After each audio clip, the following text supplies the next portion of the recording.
Hello again! Welcome back. My name is Ree and I'm a photographer, and today I am here to break down shutter speed so you actually understand it and you start to feel comfortable and confident using the manual modes on your camera.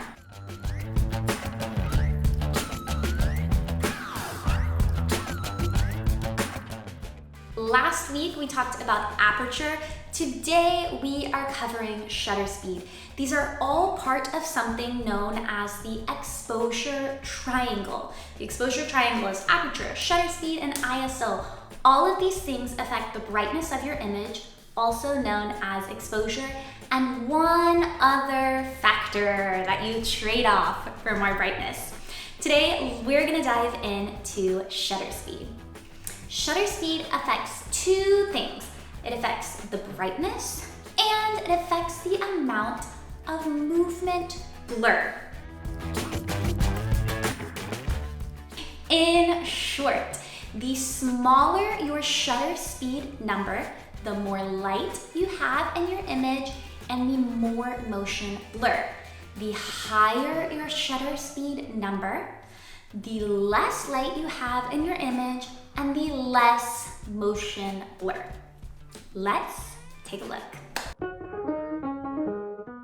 So I'm gonna use the same setup as the last video on aperture to show you how shutter speed changes the brightness of your image.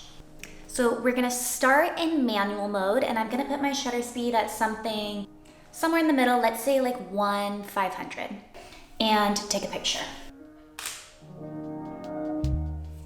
Okay, that's our starting image. Now, if I make my shutter speed a smaller number for that second one, let's go to 150.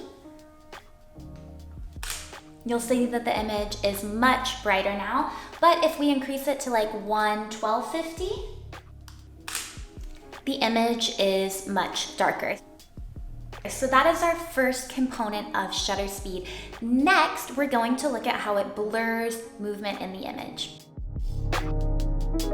I've got my camera set up here. I'm gonna walk across this area to show you how shutter speed affects motion blur, and I'm gonna control the camera with my phone so that I can accurately do it. For science's sake, I'm going to walk to the beat of the song, so I should move at about the same speed every picture. Let's go.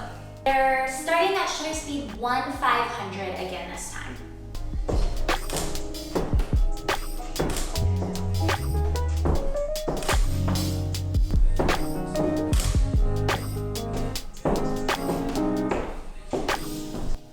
Okay, so I don't have a ton of light in this room right now, so I didn't go higher than 500, but to give you an idea, at 500, the first image we shot, I am completely captured still in time. We go down to 125, we're letting more light into the camera, but I'm still pretty frozen. This is about the lowest you can go to still freeze objects' movement in the frame. Now we go to 1/3 of a second. As you can see, I'm starting to blur. If we keep going slower with our shutter speed, all the way down to say 3.2 seconds, I am practically invisible in the frame. So now you know how shutter speed changes your image, and you're probably wondering, what shutter speed should I use?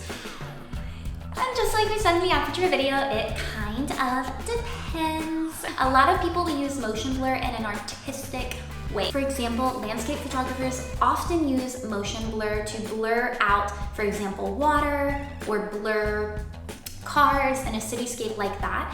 But on the opposite end, if you're shooting something like sports, you definitely want a higher shutter speed so that you can really freeze the action. You also need to think about how much light you need. Are you getting enough light in your image? If not, one of the things you can do is reduce your shutter speed so that you can have more light, and try to balance that with the amount of motion freeze or motion blur that you need. If you have not watched the aperture video yet, make sure to watch that. I'm gonna link it somewhere around here. And then make sure to subscribe so you don't miss the next video on ISO, which is our final part of the exposure triangle. I'll see you guys next time. Bye.